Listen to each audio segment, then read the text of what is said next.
옛날에 이런 말이 있었죠. 집에 빚이 오면 행복은 뒷구멍으로 나간다. 코로나 이후에 부채가 많아졌다는 거예요. 우리나라는 가계부채가 굉장히 많이 늘었어요. 700조까지 이렇게 많이 늘었는데요. 대부분은 집을 사기 위한 주택담보대출을 많이 냈었던 거죠. 우리나라가 경제개발을 빨리 했잖아요. 그렇기 때문에 반대급부가 물가가 많이 올랐습니다. 물가 중에서 집이나 부동산에 대한 가격이 많이 올랐기 때문에 이런 것들을 잘 못 잡았죠. 잡지 못한 데 대해서 사람들은 그럼 나도 빨리빨리 가서 집을 사야겠구나. 이런 부작용이 생겨 가계부채를 많이 내서 집을 사게 된 거죠. 왜 그러냐 하면 집값이 물가 상승률보다 더 빨랐기 때문입니다.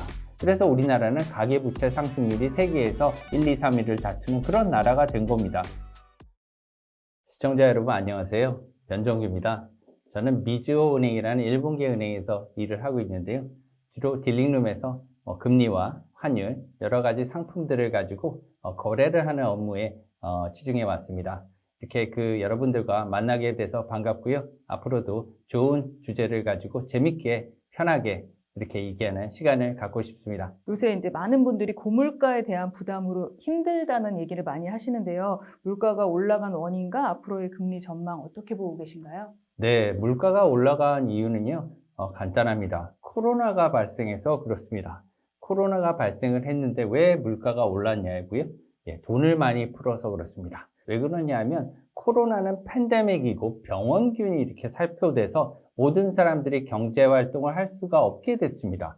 그렇기 때문에 미국 연준과 미국 유럽의 유로중앙은행, 일본도 마찬가지고요. 각국의 중앙은행들이 발빠르게 대응을 해서 이렇게 양적 완화라는 프로그램을 통해서 돈을 갖다가 다 나눠주게 돼 있습니다.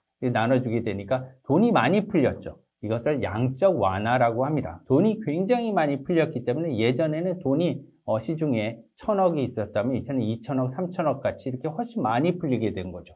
두 번째는요, 금리도 움직였습니다. 중앙은행들이 제로 금리로 금리를 확 내렸죠.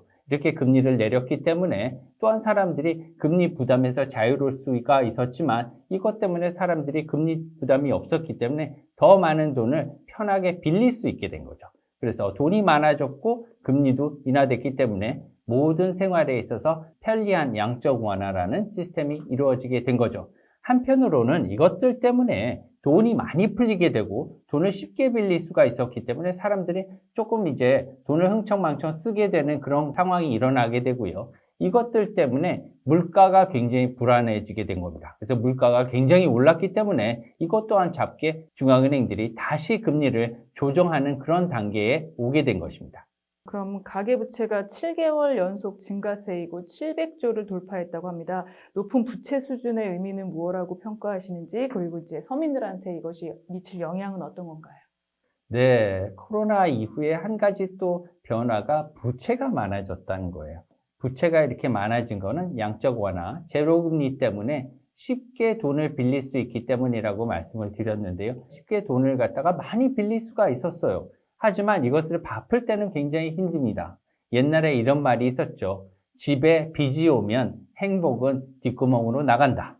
그러니까 빚이 들어오면 대신 행복보다는 힘든 것이 나중에 많이 온 거예요. 왜 그러냐면 지금은 편하게 쓰지만 나중에 이것은 갚아야 되기 때문입니다. 따라서 부채가 들어오기 때문에 나중에 이것을 갚아야 된다는 거죠. 그래서 부채, 빚, 이 채무 다 같은 말입니다. 기업으로선 채무고요. 국가로선 부채고요.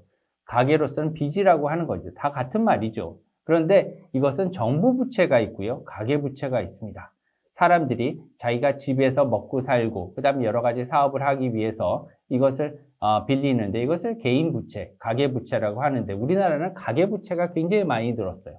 최근에 이렇게 700조까지 이렇게 많이 늘었는데요. 대부분은 집을 사기 위한 주택담보대출을 많이 냈었던 거죠. 그래서 우리나라는 집에 대한 선호가 굉장히 높았고요. 한편으로는 집이 많이 올랐었던 그런 부작용도 있어요. 왜냐하면 우리나라가 경제개발을 빨리 했잖아요. 그렇기 때문에 그 반대되는 반대급부가 또한 물가가 많이 올랐습니다. 물가 중에서 집이나 부동산에 대한 가격이 많이 올랐기 때문에 이런 것들을 잘 못 잡았죠. 잡지 못한 데 대해서 사람들은 그럼 나도 빨리빨리 가서 집을 사야겠구나. 이런 부작용이 생겨서 가계부채를 많이 내서 집을 사게 된 거죠. 왜 그러냐면 집값이 물가 상승률보다 더 빨랐기 때문입니다. 그래서 우리나라는 가계부채 상승률이 세계에서 굉장히 높은 1, 2, 3위를 다투는 그런 나라가 된 겁니다. 반대로 우리나라는 정부 부채는 그렇게 높지는 않아요. 상대적으로 정부 부채 같은 경우에는 다른 미국이나 일본은 굉장히 높은 수준이죠. 일본은 정부 부채가 GDP의 한 200%, 2배가 넘는 이런 수준을 기록을 하고 있고요. 미국과 같은 경우에는 이제 GDP의 100%를 넘긴 상황입니다. 코로나19에 너무나도 많은 양적 완화에 자금을 투입했기 때문에 다행히 이렇게 정부 부채가 낮기 때문에 우리나라는 정부 부채를 조금 줄이면 나중에 조금 더 생산성을, 효율성을 제고할 수 있지 않을까 이런 생각을 들어요. 왜 그러냐면은 이러한 부채는 가계부채가 많아지면 그만큼 가처분 소득이 줄어드는 결과가 있습니다. 가처분 소득은 처분 가능한 소득이란 말이죠. 여러분들이 같이 100만 원을 수입으로 받았는데 이것을 빚으로 반값으로 50만 원을 내고 나면 가처분 소득은 50만 원밖에 되지 않습니다. 줄어들게 되는 거죠. 이렇게 되면 삶이 피폐해져요. 팍팍해지고 그렇기 때문에 가처분 소득을 늘리는 것이 가계의 행복을 위한 또한 효율성을 늘리는 지름길이기 때문에 우리는 앞으로 한국은행을 중심으로 가계부채를 줄이는 이러한 노력을 기울여야 할 것으로 생각을 합니다. 부채가 높은 만큼 금리 얘기를 안 할 수가 없는데요. 이제 올해 마지막 금리는 동결로 끝이 났는데 내년 금리 전망은 어떻게 하고 계세요? 낮은 금리를 유지해 왔다면 코로나 이후에 이제는 인플레이션이 많이 올랐기 때문에 금리를 많이 올렸죠. 이제 인플레이션을 잡기 위해서 미국의 연준이라든가 유럽 중앙은행 ECB 그리고 한국은행은 금리를 굉장히 많이 올렸습니다. 유럽의 중앙은행도 또한 금리를 많이 올렸고 미국의 연준 또한 5.5%로 금리 상단을 올렸으며 우리나라 한국은행 또한 기준금리를 3.5%까지 올린 상태입니다. 이렇게 기준금리를 많이 올렸는데요. 그럼에 따라서 성장률이 둔화되고요. 그리고 소비자들이 쓰는 그 소비 증가율도 이렇게 많이 떨어지게 됩니다. 이렇게 되면은 좀 경기가 침체되게 되죠. 그래서 경기 침체를 막기 위해서 금리를 조금 낮춰주자 이러한 의미가 바로 통화정책을 다시 금리 정책을 환원시키자는 의미인데요. 이렇게 하기 위해서는 앞으로 전 세계적인 통화정책이 바뀌는 추세에 따라 우리나라도 바뀌어야 될 것으로 생각합니다.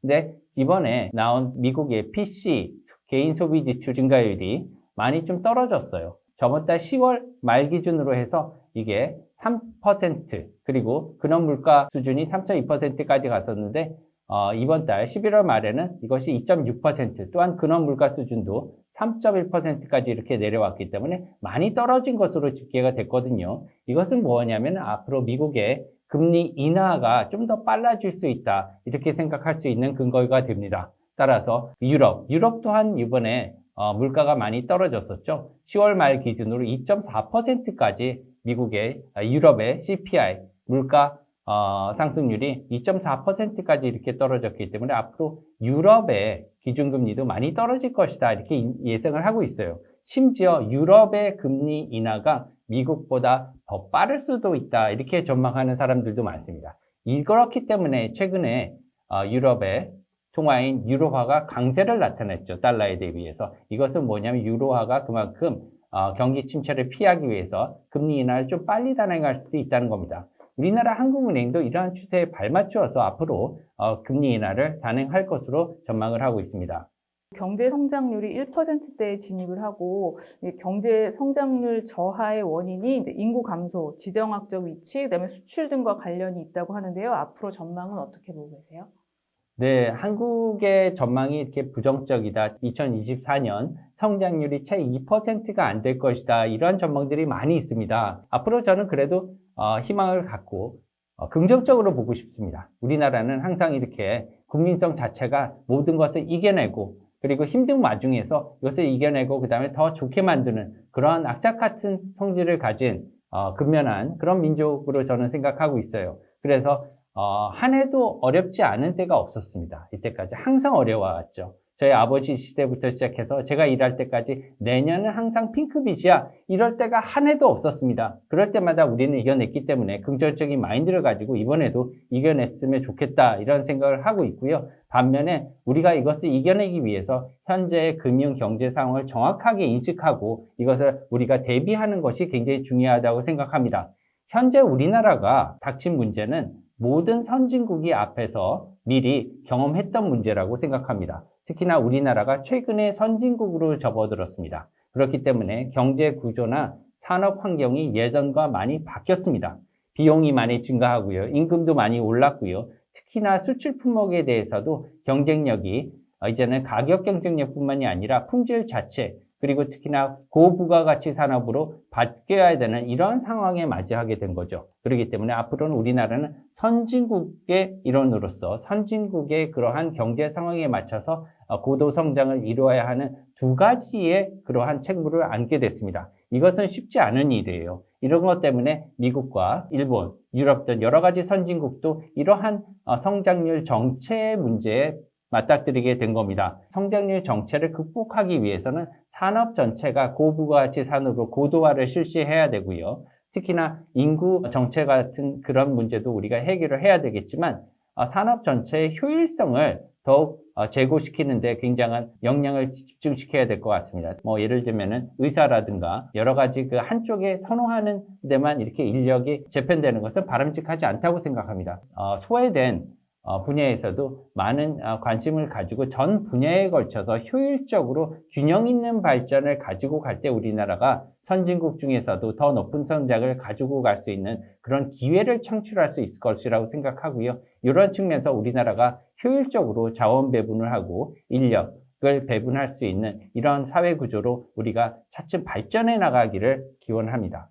2024년도 부동산 전망은 좀 어떻게 보고 계세요? 네, 부동산이라고 할 때는 여러 가지 종류가 있습니다. 그래서 이제 부동산은 가게가 우리가 거주하는 주거용 부동산이 있고요. 상업시설이 있죠. 물건을 사고 상가 같은 이런 상업용 시설이 있고요. 지역마다 특색이 다릅니다. 부동산은. 한 아파트에 저희가 살고 있지만 그 아파트는 세계에서 하나밖에 없는 그러한 물건이에요. 부동산이 이러한 특징을 가지고 있죠. 다른 물건과 굉장히 다릅니다. 이런 측면에서. 그렇기 때문에 여러 가지 특성을 감안을 해야 되는데요. 내년에는 부동산을 실물자산으로 보고 싶습니다. 저희가 부동산을 어떠한 자산으로 규정하느냐는 그 상황마다 좀 다른데요. 내년에는 저희가 통화정책이 바뀔 것으로 이렇게 생각을 하고 있지 않습니까? 미국의 통화정책과 전 세계적인 중앙은행들이 긴축정책을 갖고 가고 있었는데 긴축정책이 조금 완화될 것으로 생각을 하고 있습니다. 그래서 금리 인하를 단행할 것으로 생각을 하고 있기 때문에 금리 인하는 전체적으로 부동산 시장에는 호재입니다. 호재이긴 하지만 지금의 호재는 달리 말하면 이때까지 부동산 시장이 많이 냉각이 되어 왔다는 것에 대한 반증이죠. 그래서 현재 우리나라도 아직까지 PF 이슈가 아직 그대로 위험성이 남아있는 상태입니다. 여러 가지 PF들이 통폐합을 지금 하고 있고요. 정부에서도 대대적으로 부실 PF를 가려내는 옥석 가리기 작업을 하고 있는데요. 이런 것들을 통해서 부실화된 PF를 정리해내고 부동산 개발 정책을 계속해서 지원해 나가는 정책을 계속해 나가야지만 우리나라의 부동산도 발전해 나갈 수 있을 것이라고 생각해요. 반면에 무주택자와 특히나 그 서민들, 20대 청년들에 대한 그러한 주택 지원 사업은 계속해야 될 것으로 생각합니다. 특히나 우리나라의 저출산이나 젊은 층의 취업난이 계속 이어지고 있는 상태에서 이러한 것은 우리나라의 경제의 효율성을 저하시키는 요인으로 작용할 수가 있거든요. 그렇기 때문에 이러한 문제에 있어서는 우리나라가 가장 크게 주안점을 두고 지원을 해야 될 것으로 생각을 합니다. 따라서 하반기에는 부동산에 있어서는 주거용 부동산은 오를 수 있는 반등의 시기로 이렇게 보고 있습니다. 특히나 2024년 이후 2025년부터는 주거용 부동산을 중심으로 해서 반등이 이루어질 것으로 생각하고요. 이것은 뭐냐면 엄청난 인플레이션 때문에 이것들에 대한 가격 반영이 아직 실질적으로 이루어지지 않은 상태입니다. 따라서 임금 인상과 여러 가지 리플레이션이 일어나는 시기가 내년에 일어날 것으로 보여서 부동산도 2024년 말, 2025년부터는 반등할 수 있을 것으로 이렇게 전망을 하고 있는 상황입니다. 그럼 투자적인 입장에서는 이렇게 보통 대출을 많이 받아서 투자를 하잖아요. 그럼 그 메리트는 없다는 걸로. 네, 갭 투자 같은 경우에는 예전에 이제 금리가 제로금리에 빌릴 수가 있었잖아요. 이렇게 낮은 금리에 2%, 3%대의 금리를 빌리면 예를 들면 성장률이 그보다 훨씬 높다. 그리고 부동산은 그보다 많이 올랐다. 이렇게 생각을 해서 많이 투자를 해서 되파는 형식으로 했었는데 현재에 있어서는 그런 방식의 투자는 앞으로는 많이 유효하지 않을 것으로 생각해요. 특히나 왜냐하면은 이러한 그 규제가 굉장히 많이 생겼고요. 그리고 금리를 부담을 할 때 앞으로 이제 금리가 많이 내려올 것으로는 생각하지만 금리가 내려오는 개인들에 대한 대출 금리가 내려오는 속도는 그렇게 빠르게 내려올 것 같지는 않습니다. 앞으로도 조금 내려오긴 하겠지만 한 1%, 1.5% 내년까지 내려간다고 봤을 때 그것은 크게 메리트가 있다고 생각되지는 않습니다. 따라서 갭 투자 같은 경우에는 지양을 하고요. 실질적으로 자기가 필요한 주거용에 대해서 투자하는 것은 상황을 보면서 특히나 자기가 대출을 감당할 수 있는 내에서 투자할 것을 권합니다. 위의 모든 내용을 고려했을 때 이제 주식 시장은 전망가 개인 투자자들 어떻게 좀 2024년도에 움직이는 게 좋을까요? 예, 제가 그 강연이나 아니면은 기업체들 강의를 통해서 11월 말부터 시작해서 2024년 전망을 하면서 주식의 반등은 좀 빠를 수 있다 이렇게 말씀을 드려왔는데요. 실제로 조금 반등을 했습니다. 하지만 이것은 본격적인 반등이라고 하기에는 조금 시기상조라고 생각을 합니다. 특히나 본격적인 반등은 2, 4분기 이후 본격적으로 반등을 할 것으로 보이는데 이것은 뭐냐면 최근에 너무 주식이 인플레이션에 비해서 저평가되었기 때문에 나오는 반등 투자라고 이렇게 생각을 하고 있습니다. 또한 지금 그 미국의 여유 자금들이 굉장히 많이 있습니다. MMF 자금에만 약 6조 달러 가량이 묶여 있는데요. 이런 것들 때문에 지금 유동성 장세로 인해서 밀어 올라가는 그런 추세를 보이고 있겠지만 내년도 2024년도는 인플레이션이 다시 재개가 살짝 되면서 리플레이션이 오는 그런 투자 쪽에서는 리플레이션의 모멘텀을 기대를 하고 있습니다. 그 말씀은 뭐냐면 이제 다시 투자에 있어서의 모멘텀이 돌아오기 때문에 위험자산 투자가 돌아오는 시기로 내년을 규정을 할 수가 있습니다. 이렇게 되면은 2, 4분기 이후 하반기 이후에는 주식이 본격적으로 오를 수 있는 그런 모멘텀을 가질 수 있다고 생각합니다.